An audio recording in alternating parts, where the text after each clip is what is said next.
বিভিন্ন সময় মনে করেন হয়তো সেটা বর্ষাকালে হোক, সেটা শীতকালে হোক, সেটা গ্রীষ্মকালে হোক, ঠিক আছে ম্যাম?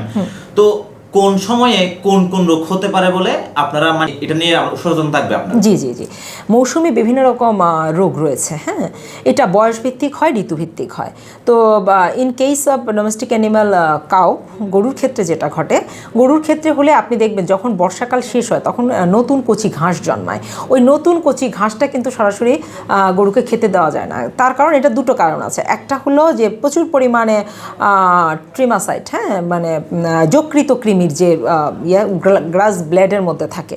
তো এই নতুন ওঠা এই ঘাসগুলো যখন সে খেলো, সে বুঝে না যে প্রচুর যকৃত কৃমির একটা খেয়ে ফেলতেছে, মেটাসারকারি মানে লার্ভা সে খেয়ে ফেলতেছে, যার ফলে সে কিন্তু প্রচুর পরিমাণে কৃমি আক্রান্ত হচ্ছে। এটা তার লিভারকে এফেক্ট করছে। পরবর্তীতে আপনারা দেখবেন যে অনেক গরুর গলা ফুলে যাচ্ছে, বটলস সিনড্রোম আমরা এটাকে বলি, গলা ফুলে যাচ্ছে। আসলে সে প্রচুর পরিমাণে তার বডি থেকে ব্লাড হিমোরেজ হচ্ছে, যার কারণেই যে অংশগুলো একটু লুজ টিস্যু সেখানে প্রচুর পরিমাণ পানি জমা হচ্ছে। হ্যাঁ, তো এইটা একটা ব্যাপার। দ্বিতীয় একটা ব্যাপার হলো যে আমরা যখন খুব বর্ষাকাল থাকে, বর্ষাকাল এবং পানির যে ব্যাপারটা, এটা কিন্তু আপনার অনেক বেশি ব্যাকটেরিয়াকে গ্যাদার করে। আমাদের মানে একটু ভিজা চিপচিপে গোয়ালঘর যখন থাকে তখন আমাদের উলান পাকা রোগটাও খুব বেশি হয়।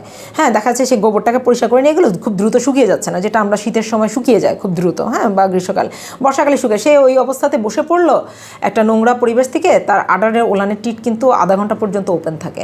দেখা গেল যে আপনার ম্যাস্টাইটিস, ভেরি মানে ডিফিকাল্ট অ্যান্ড কমপ্লিকেটেড, হ্যাঁ, উলান পাকা রোগে আক্রান্ত হয়ে যায়। এছাড়া মৌসুমি রোগ বললাম, এফএমডি যেটাকে খুরা রোগ, এলএসডি, এই ধরনের রোগ আছে। আমার ছাগলের ক্ষেত্রে দেখা যাচ্ছে PPR, this is very vital and life fattening. তবে এই প্রকোপটা আমরা কমিয়ে এনেছি, কারণ আমরা বিনামূল্যে পিপিআরের ভ্যাকসিন করার সুযোগ হয়েছে এবার।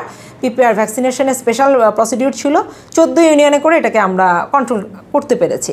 আর টিকার অভাবে আসলে ওই যে এলএসডিটা এখন সেই পরিমাণে আমরা করতে পারি নাই, কিন্তু পিপিআরকে আমরা মোটামুটি একটা কন্ট্রোলেবল লেভেলে নিয়ে চলে আসতে পারছি। আরেকটা বিষয় এক্ষেত্রে খুব বেশি, এটা আসলে মৌসুমের উপর ডিপেন্ড করছে না, যদিও এপিডেমিওলজি স্টাডি মারাত্মক একটা পর্যায়ে রাউজানে ধরা পড়েছে, সেটা হলো জলাতঙ্ক। It's zoonotic disease, zoonotic concern.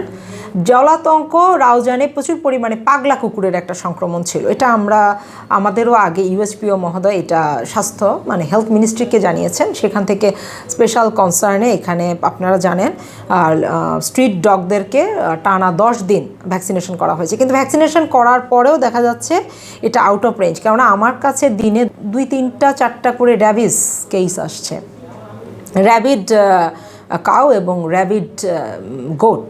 তো এটার প্রগনোসিস খুবই খারাপ, because it will definitely dead, এটা মারা যাবে। কিন্তু এর যে স্যালাইভা, এই স্যালাইভা থেকে যদি আপনি যদি তার মালিক হন, আপনার হাতে যদি কোনো উন্ড থাকে, সেখানে যদি স্যালাইভাটা লাগে, then you will also be rabid. এবং আপনার ক্যান্সারের ট্রিটমেন্ট আছে, র্যাবিস যদি হয়ে যায় এটার কিন্তু কোনো ট্রিটমেন্ট, ইটস ডেফিনিট ডেড।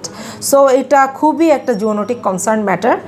সুতরাং আপনাদের মাধ্যমে আমি এই বিষয়টাতে একটু জনসচেতনতা রেজ করতে চাই, যে আমরা প্রথমত পাগলা কুকুর বলেন, এই কুকুর থেকে যেন সাবধান। কুকুরকে যে কোনোভাবে কন্ট্রোল করতে হবে।